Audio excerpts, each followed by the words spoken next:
Hi, everyone. I am Bara Sapir of City Test Prep, and welcome to MBA Waves. We're on the air.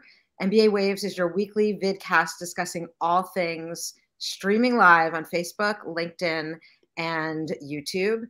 And unfortunately, today, Eric won't be joining us because he had a prior concert that he's performing in. So he wasn't able to change that around, but he's with us in spirit. And hi, Eric. He'll watch later, and I'm sure he's going to have more questions and things to add. So this is probably part one of a couple of these talks. And today I'm going to introduce myself. I'm Bara Sapir, like I said, City Test Prep and Mindflow. And I'm super excited to have my two colleagues and friends with us. I've known Candy and Marlena for over 10 years, and I'm excited that they're with us. Marlena Corcoran is with Athena Mentor, and she looks at the long view of business education. And Candy Lee Labal of Labal Admissions has been taking the mystery and misery out of MBA admissions since 2005. So I welcome you, and I welcome everyone to remind you that today's episode, we're talking about finding your person, finding your admissions consultant person. So I'd love for both of you to introduce yourselves and tell us a little bit about what you do and who you are and where you're at, because that's super exciting for this COVID-bound San Franciscan New Yorker. Great. Marlena, do you want to go first since you start with them earlier and I get them later? That makes sense. I'm located in Munich. I'm a native New Yorker, but I've lived in Munich for 20 years, and I have business bases both in New York City and in Munich. And as Bara said, I take the long view on business education. I often start working with people as they begin high school. Candy and I are twins in that I think you can take a lot of the misery out of MBA applications if you start thinking about your entire educational path a lot sooner. Wonderful. So true. Well, thank you. I am also a transplant in Europe. I am a native New Orleanian from New Orleans, Louisiana, but I've been in Madrid about 20 years. I work from here with clients around the world. My main focus is MBA admissions, so people who are applying to an MBA program. And like you said, I try to take the mystery and the misery out of it, which just means I help people through the process from A to submit. Perfect. Thank you. So can you both of you, just give me a quick definition of what is an admissions consultant? Like, let's start at the basics. What is an admissions consultant? I'll start then. So admissions consultant is someone who helps someone else who is applying for a master or an MBA or a different type of program. So our job is just like you have a coach for a sports team or a consultant for someone else.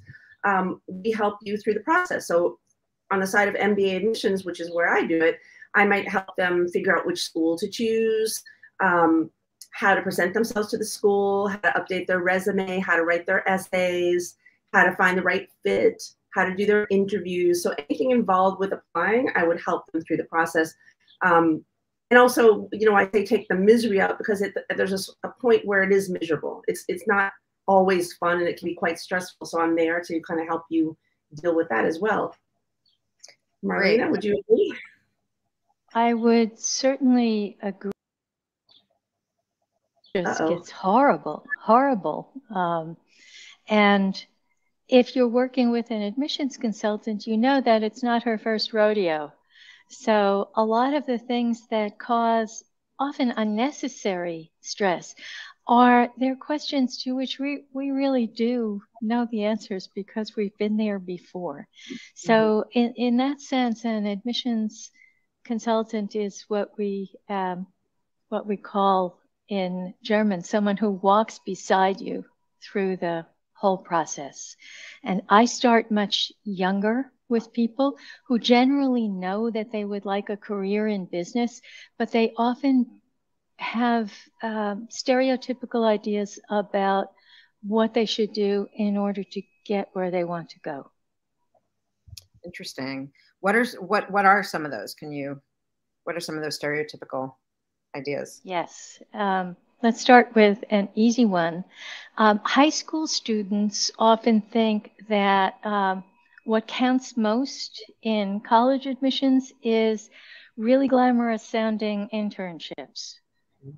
And yet we know that it's very rare for a 15 or 16-year-old person to be given substantial responsibility on an internship, that it's really better for them to ask for scut work, some kind of assignment where they're going to gain skills, usually mathematical skills, sometimes very basic skills in how to be the lowest person on the totem pole, not the top person on the totem pole. Another common error is to think that if you want a career in business, you should major in business. And it starts even in high school here with, instead of taking what would really help, they take business studies. And again, it sounds like the right thing, but it's often not. They'd be better off taking higher level mathematics. Interesting. I love the long view that you're talking about here, right? And I love the continuity that we're talking about as well. I think it's really interesting. So why would someone hire an admissions consultant? Candy, you went into it a little bit, but why would they hire somebody to help them with this particular part of the application process? Yeah, so you have to remember that most people who are hiring an admissions consultant are looking to go into a very elite program. They're not hiring to go to local community college. They want to go to Harvard, they want to go to Stanford or Yale or whatnot. And the admission rates are very, very low. Ooh, we lost your voice. We lost your sound. Marlena, can you say something to see? I could pick up on that and say that in such a situation, I let Harvard do the heavy lifting. Just show people what the admissions rates are. That gives them both the understanding that the admissions rates are low, but they're not zero, because in my view, I mean, even Harvard has to admit somebody or they're not going to have a school. So the challenge is to find out how, with the help of an admissions consultant, you can really make the most out of your particular story when you are applying to maximize your personal chances of getting in. That's interesting. You use the word story, right? I think that's a really important, I think that's a really pivotal word that could blip by really quickly. So I'd love to hear what both of you have to say about the word story. Candy, let's make sure that your microphone is working. Are you there? Okay, I didn't touch anything, so I'm not sure what happened. Technology. Okay. Okay, so story, that's really good. So people hire us to help them through a process that is extremely, extremely competitive. And at the same time, the return on investment is massive. You know, it's going to change the trajectory of your life, your children's life, and your grandchildren's life. That's how profound it can be. So how do you stand out? People often say to me like, oh, can I get in? Look at my stats. Well, I work at McKinsey. I have a 720 GMAT, and I volunteered in the Boys and Girls Club. And what I say to them is like, yeah, you and everyone else, like everyone who's applying is a superstar. That's the absolute truth, but they are not you. So there's a wonderful quote from Dr. Seuss that I love, which says, there's no one alive who is youer than you. And that's where you stand out. And how do you stand out? To be you, you tell your own story. So whether that's a story about where you come from, a story about what you believe, a story about what you want to do, a story about a regret in your life, a story about family history, it's about being personal, because everyone's a McKinsey superstar. How are you going to be different? You know? Right. So I agree with you completely, Candy, that the first level you need to meet is quantitative. You have to have a certain range of numbers to get into the ballpark, but then it's up to you to play ball. Because as you said, there are so many candidates with virtually identical quantitative profiles. I sometimes feel sorry for admissions committees, because how are they supposed to tell these people apart? So if you can, with the help of someone else figure out what your story is, then they can at least see who you are. Because in order to choose you, they have to be able to see you. And that's where the story comes in. So it sounds like one of the great qualities of an admissions consultant is to actually help you cultivate that story. If we were going to think of different traits of what you want to look for. Absolutely. I mean, it's very difficult to see yourself. We rarely see what our own characteristics are. And people rack their brains about strengths and weaknesses, but it's really more about characteristics. How could I tell this person apart from that person? And as the three of us have heard so often, admissions committees don't think of themselves as rejecting people. They think of themselves as putting together a class. So they need different types of people. And it's your job to tell them how you would fill out their picture. And I think that's where another person can help to serve as a sounding board. Yeah. And part of it's encouraging to tell their story is one part of it, but almost everything else we do in our lives, job interviews, trying to get a grant, pitching a startup, it's about selling how great you are. I graduated #1. Look how great I am. I'm the best. I'm the best. And it's like the MBA world is totally different. That's not what you're selling. You're selling your uniqueness, your vulnerability, the resilience, the things that, and so sometimes that, to get over that hump can be quite a challenge for people. People often contact me after they've written essays and like, take a look at this. And I'm like, but you've just rewritten your entire resume in an essay that asks you to express yourself, you know? And so I think it's hard for them to realize that, like, get away from that. Stop trying to sell yourself and be authentic.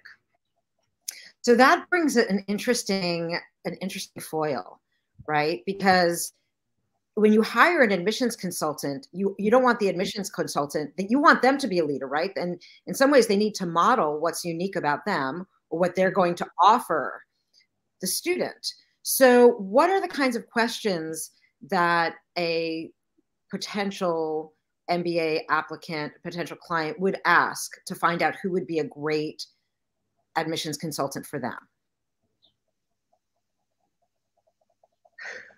That's such a difficult question, because they usually, the reality is they usually ask questions that are not relevant. You know, they usually ask questions.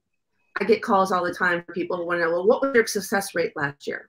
How many clients went to Stanford?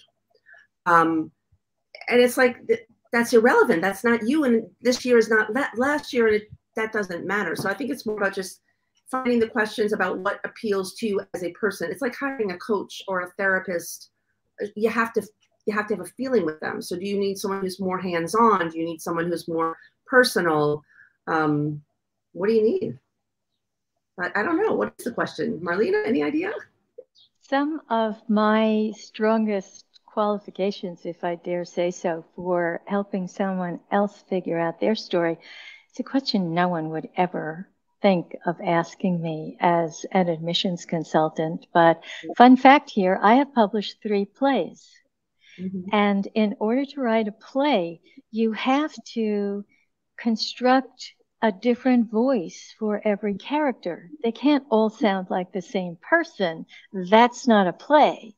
So it's a skill that transfers over from a very unexpected practice into something that's really perfect to help other people figure out what their story is for MBA admissions. Yeah. And getting away from that. Right? You have a background also that's unusual. That is a complete. Yes, I have a background in anthropology, specifically carnival practices. So I studied carnival around the world. There's not a lot of jobs in that, unfortunately. I thought maybe there would be, but and then after that I pivoted into writing, and I was a writer for about 15, 20 years as well. I wrote a couple of plays, they didn't get published. But that was okay. But outside of the storytelling, I think, you know, if you're looking for, what do you need to find from it? You need to find someone who knows what they're doing, I think. And that could probably be figured out with a few key questions, you know, asking someone, you know, well, here's my I want to do this. What school do you think? And a good admissions consultant should be able to say, oh, you want to do that? you need to look at Duke's program that does this. Oh, Ross has a great one that does that. And Harvard could be very interesting, but they need to be able to answer these questions. And so that would be something you could ask in an intake session about, like, what schools would you recommend for me, and that sort of thing. Right, because an admissions consultant is not only working on your story, but they're also helping craft a path, right? They're also helping to craft the organization, the scheduling, what's, you know, they might or they might not talk to the candidate before they take their GMAT, for example, right? Mm-hmm. They might say, get back to me, we can discuss the school choice after we see this data point, right? And I've had students come to me who are looking at a couple of schools in Boston, and they thought they might want to go to one, but then they went to the other one and they just liked the culture more. And an admissions mm-hmm. consultant might know what's happening in the different cultures at the schools, which is, it sounds like a partner, right? You're getting partnered up. It's a coach. It's like all the words that the two of you are saying. So where on the journey do you recommend folks seek out this kind of support? Well, Marlena, you need to start because. Well, I'm sort of an outlier on this because I think a good time would be 10th grade. But that's again because I tend to accompany people for a much longer journey. But honestly, that is the point at which you need to start really tuning up your math skills. Mm-hmm. It's a whole lot easier to do better in college level math and on the GMAT if you just get used to thinking of math as not a big deal earlier in your life. So if parents are wondering, what can I do for my child? Instead of the glamorous superficial things, think of the fundamental things. Mm-hmm. That's great advice. Also for college students, the second year of college is not too soon. Not only because here in Europe, I'm sure Candy will agree, people tend to think of a master's degree as contiguous with a bachelor's degree. So they want to go right into a Master of Business Administration. Not necessarily the greatest idea, but if you're taking a math course in college, you take that GMAT, and that score is good for a few years. It's one more thing that you don't have to worry about later on. It will make everything easier for you. Yeah. And I think it goes back to how to choose a good consultant. You have that focus on math. I take people later in the process. So someone who's going to contact me for an MBA, dream situations, they contact me at least a year ahead. Because with a year ahead, I can do a lot to position them in terms of helping them figure out ways to improve their leadership or ways to improve their impact. But honestly, if someone contacts me 3 months ahead and they've been, following their career, because these people are applying for an MBA, they're not idiots. They know what they're doing, and so they're coming to me prepared. So with 3 months, we can do a lot. But knowing that when an admissions consultant can look at your profile and say, "Whoa, you got a quant issue here," and that's going to be a problem for admissions. You know what? Here are 5 resources off the top of my head that you can do tomorrow to improve that quant score. And an admissions consultant needs to know that, and we should, and we do. So. And those things are not irreparable. They can be fixed, they can be strengthened, but you need to give yourself time to do that. Even in terms of constructing a story, if you've got a story that looks, I don't know, greenish, but it needs a little more yellow, if you have time, you would have time to, say, undertake some significant volunteer activity that might strengthen your case that you really fit the green idea. So I'm interested in knowing, since we've all been part of Eggact the past many years, Eggact is an association of graduate admissions consultants international. And there's a wide range of folks that are in our cast, right? And there's folks that are individuals and they work on their own. And then there's these huge houses. So how would you classify the differences, if you can, because both of you are smaller solopreneurs. But for someone who's listening, their question might be, well, who would I go to? Would I, and I get that question also, should I go to a big test prep company, you know, where there's lots of different tutors, or do I go to a single practitioner? So one, who makes up, you know, what are some of the demographics, I guess I would say kind of demographics of the folks that make up this? And what are some of the things people should be thinking about as they speak to either a small house or a smaller house? Well, the When you're demographic. approaching, Sorry, go ahead, Candy.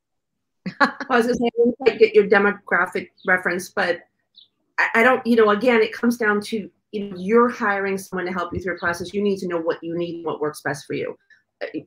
Example out of the blue, I have a gym in my house, but I cannot work out. So I pay a guy and I go to his gym and he screams at me. And if he doesn't scream at me, I am not happy. I don't want him saying, good job, Candy, take a break. I know what I need. So you need to know what you need and then go for it. So if you hire a big house, yeah, you're going to get a lot of resources that come with a big house, such as extra consultants, resources. I don't know what other things I might have. If you hire a small person, you might be hiring more closeness. I don't know. It's just very different, I think. Right. And different people want different things, right? So I know that, you know, at a bigger place, I would imagine that if it doesn't work out with a consultant, they could just switch you over real quick. Yeah, another one. Yeah, perfect. And but in a smaller situation, if it doesn't work out, and it might not work out, but there is that intimacy, I think, when it's a and there is a network even for a solopreneur. People should be assured that we talk to one another. As you said, that Eggact is a large organization, and I have no problem picking up WhatsApp to talk to Candy if I feel that I need specialized advice about something. And I know that there's an intense talk circuit among the solopreneurs in Eggact. Absolutely. I think that's a big thing, that we're not working in isolation. So even if we are independents, you know, I think all three of us are part of a WhatsApp group of 30 people around in Brazil and in Colombia and all over the world. And it doesn't matter whatever issue my clients have. If I don't have the answer is literally a couple clicks away. So that's something we have. Bigger houses probably have that in-house. You know, they have that in-house. So that's, I think, a nice advantage. Yeah, that makes a lot of sense.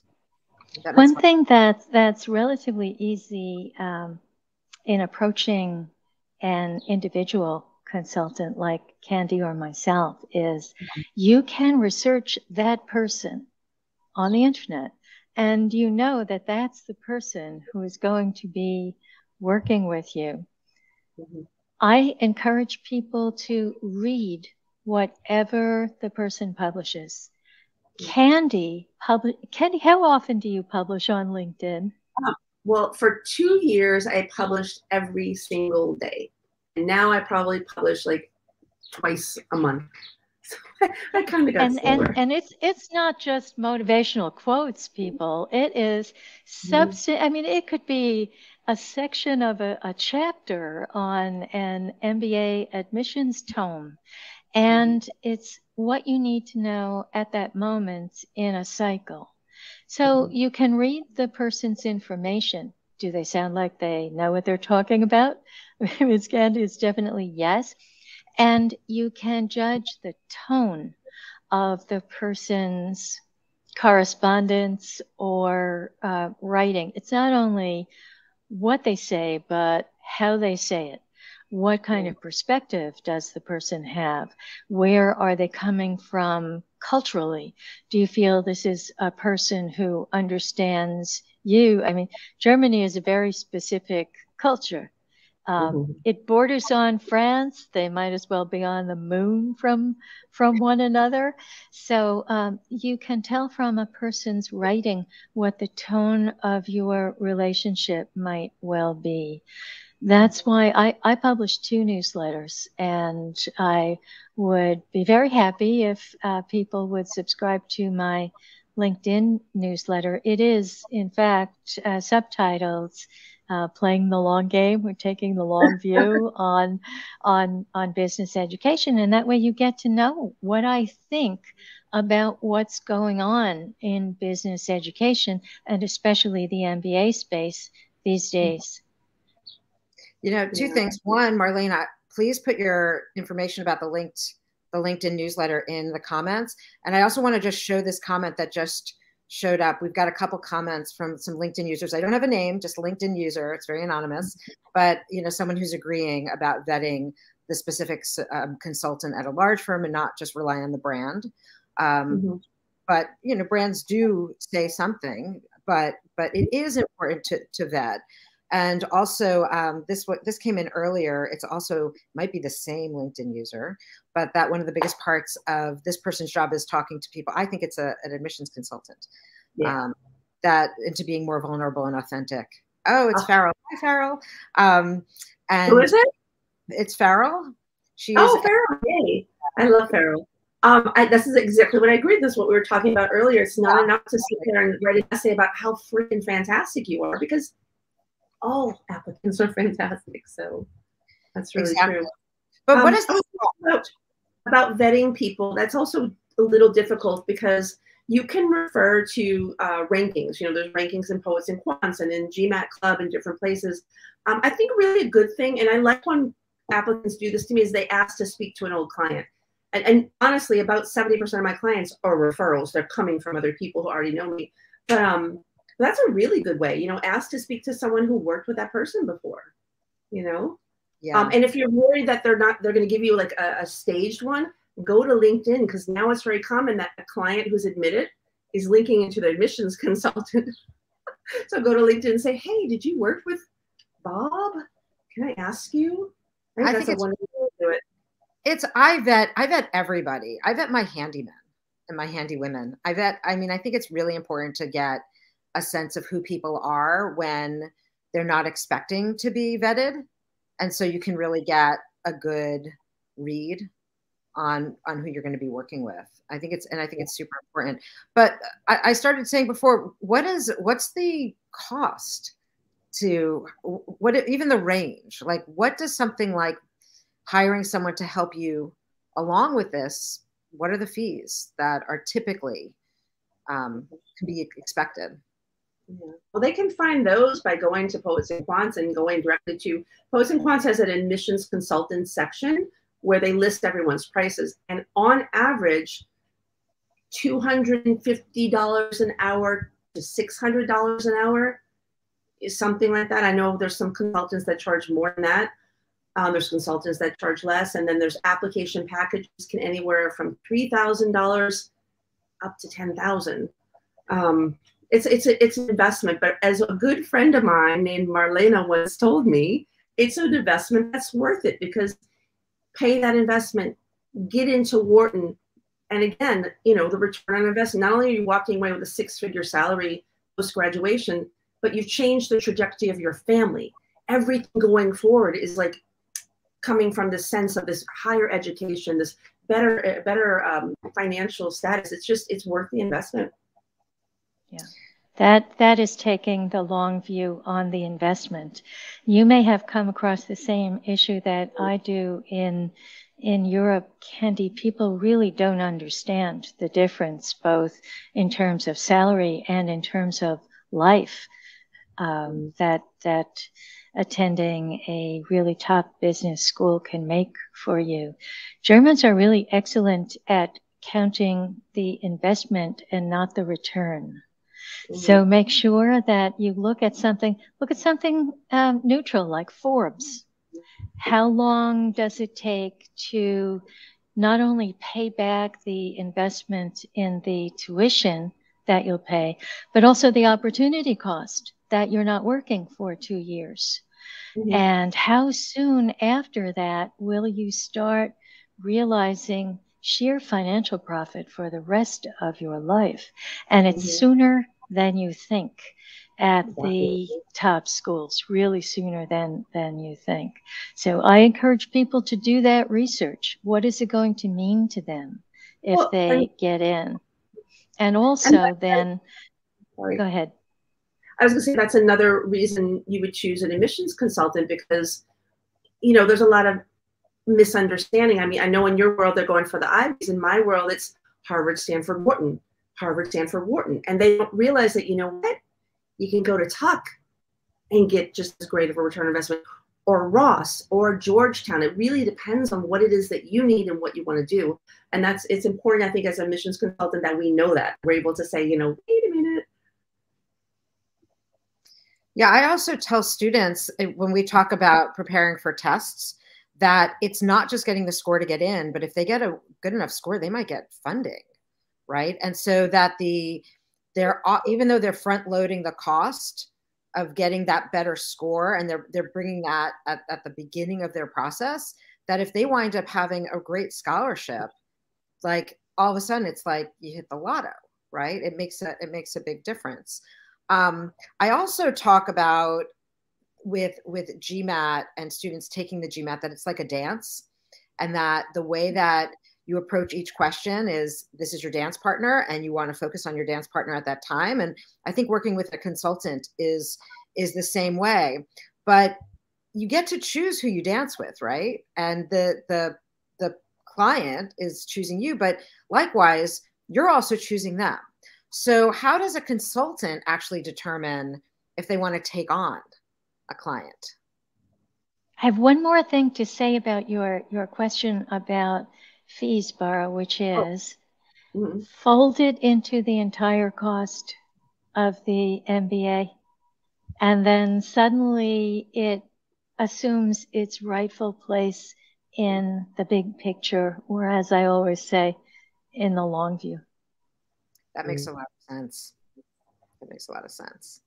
True. And yes, we are also dancing or committing to dance with the clients that we accept. It's essential that the person be someone I think I can help, or who's ready to accept advice.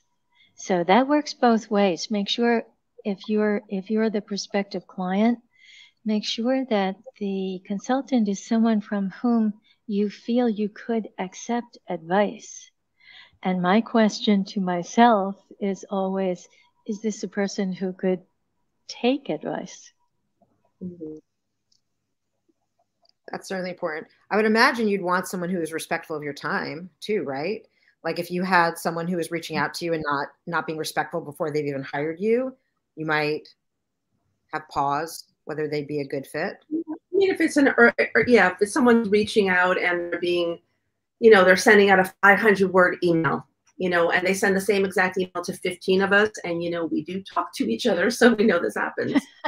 You can kind of get a sense like, oh, okay.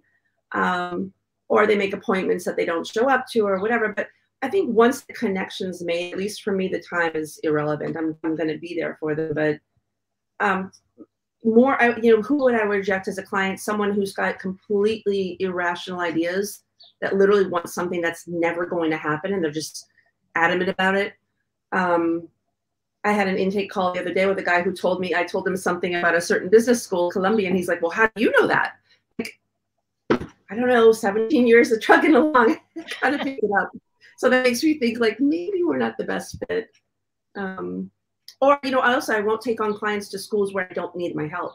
Like if I know that they're applying to a place and I'm like, you know, it's not that complicated, I will gladly give them send them a couple of links and say, you know, do this, this, and this, and this, and you should be fine. Marlena, do you have some no starts? Someone who wants to apply to one Ivy League school and nowhere else. Yes, they might get in, but I don't want to be standing there when they don't.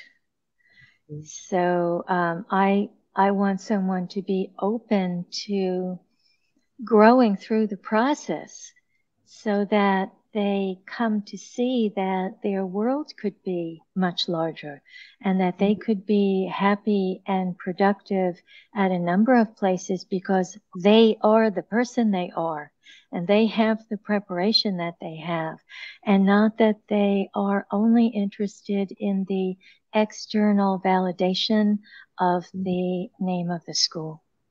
Here, I've got a couple of comments here. So, hi, Thomas. Thomas says, one type of candidate to avoid are those who want you to write. Hello to Athens. Right.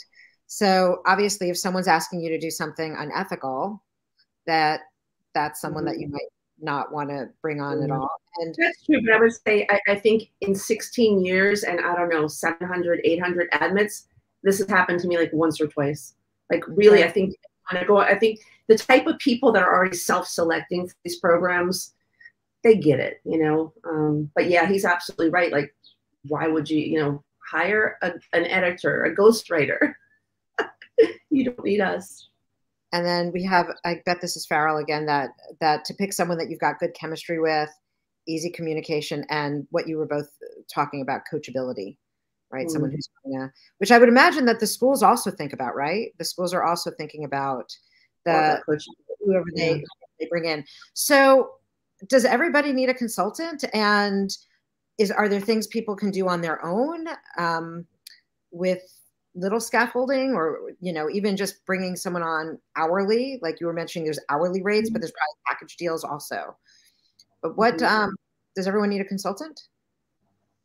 In my opinion, no. And I say that because I know a lot of people who get in without a consultant.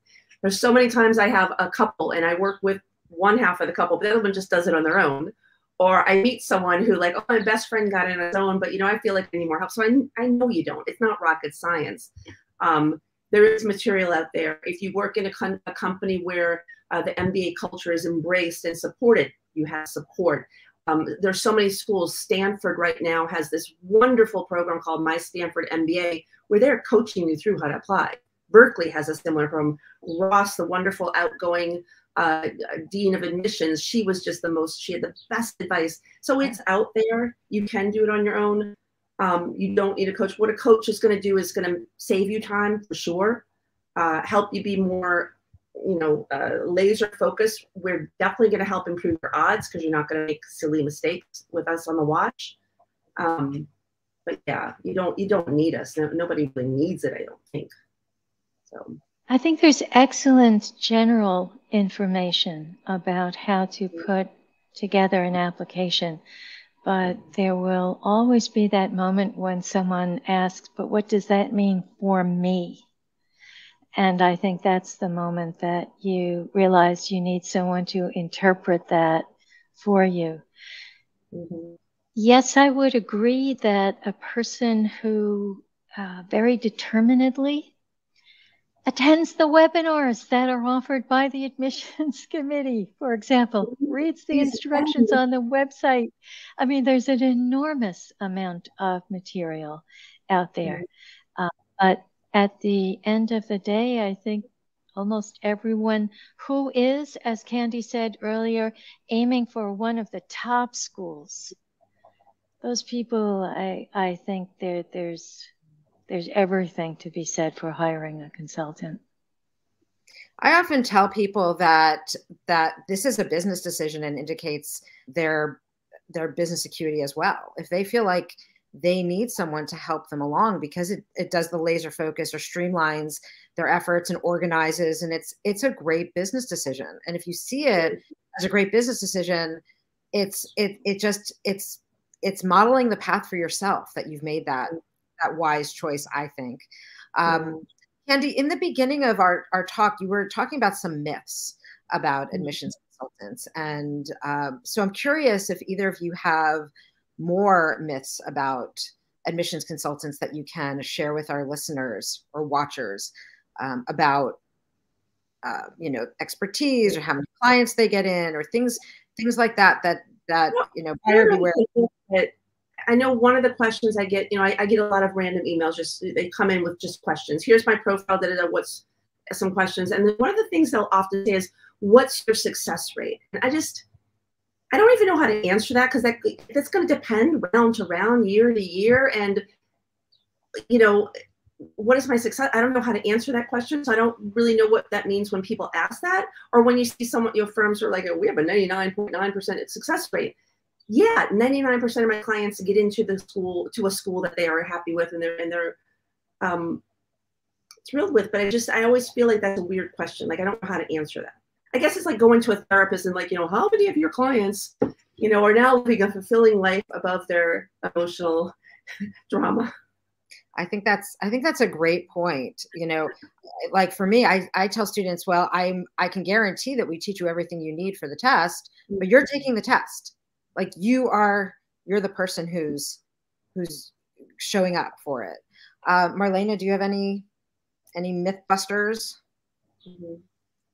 The data point you would need is one that is impossible to get, namely, what would have been a particular person's success rate if they hadn't used the consultant? And you'll never know that. So I think that you're not really competing against other people. You're competing against yourself. Yeah, that makes a lot of sense. So we're heading up. We've been talking for about 40 minutes. I want to hear if you have any final advice for folks that are considering admissions consultants as part of their repertoire of helping them apply to business school or college, Marlena, because you're working with students with this long view. Here's an easy one, but it's huge. Do not expect any consultant who belongs to Eggact to write your essays for you. That is true. Yes, you can buy one. You can buy essays for $25 on the internet. Yeah, I don't think they're going to help you. I'm going to post this really fast. Poonam actually wrote this that during a free consultation, they were taken aback when the candidate asked her if they would fill out the application. Of course not, right? Hi, someone came to hi, Poonam. Once, someone came to me, wanted to work for Athena Mentor, and she listed in writing on her CV as her qualification that she had written the essays for many of her compatriots in a large Asian country. And I thought, this is a disqualification as far as I'm concerned. Clearly, I did not hire her. That is out there. Your Eggact consultant will not do it. And you should be very glad of that, because what you want is not, as clients sometimes ask me, what do the universities want to hear? They'd like to hear something new. They'd like to hear something original. They'd really like to hear you. And that's the best service that a consultant can do. I'm laughing because I think I said those words exactly today to a client. I'm like, yes, but everyone's going to say that in their essay. You need to say something new. I just thought I'd throw this. Thomas had a good myth. Yeah. Thomas has a good myth here. Yeah. Who do you know? Yeah, that's a good one. Right. Well, I'll follow up that question from Thomas. I get that sometimes. People will ask me, can you guarantee me to get in? And I say to them, if I could guarantee you'll get into Harvard, I'd be charging 100,000 euros. I mean, really, I would. No one can guarantee that. It's just not possible. I wish it were, honestly, but it's not. Yeah. Well, I want to thank both of my guests so much for talking today. I feel like there's a lot more to really say and to dig into the weeds. I don't think this is the last that we're going to be discussing how to hire an admissions consultant or how to hire a GMAT or a GRE tutor. So I look forward to continued conversations and even with other Eggact folks. I think that we have a really great brain trust. And I do want to mention that, Candy, you've been modest in this call, but you have been, you were designated as the #1 admissions consultant by Poets and Quants this year, which is a huge, a huge honor. And also, that's, I'm sure that your roster is going to be a lot busier this year because. But the good thing is that particular ranking, it came from my client reviews, and I fall in love with my client. That's one thing, if you work with me, I'm going to fall in love with you. It's just probably a guarantee at some point. And then it ends up being mutual at some point. I met a client the other night at his farewell party from Madrid. He's going off to his MBA. And he pulled me aside. He's like, I think there's about 6 people that changed my life, and you're one of them. And I just got so teary. I was like, oh. So, yeah, that feels good. Yeah, that's lovely. So we're MBA Waves, and we are every week on, I'm gonna do this now. Let me see. Oh, I can't do that so easily. I'm gonna just say goodbye like this. But we are every Tuesday at 10 a.m. West Coast, 1 p.m. East Coast, and 7 p.m. Paris time. Next week, Eric is going to join us. We have a great show lined up episode, and it's so lovely to share this space with you, Marlena and Candy. It's so lovely to see some of our colleagues on as well. And if anyone has any questions for either Candy or Marlena, please reach out to them, and they will support you in your efforts and help you to help yourself in this process. And I wish everyone a great rest of today. And thank you so much for everyone. Thank you, Bara. Hasta luego. Hasta luego.